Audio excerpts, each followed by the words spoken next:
Manipura Sasingidamak call center 1962 amadi mobile ambulance inaugurate tawkre adomna Sasal lambida natraga yumda yam kana naba thengnarabadi 1962 da call tawbiro veterinary doctor na mateng pangani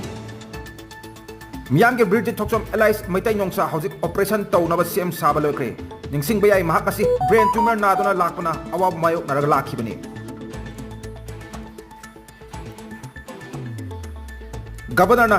Traintoy Suba State Assembly Gitaruk Suba Session July Kuntramatoy Pung Tramatoy Taba Matamda Pamnaba Saman Taukre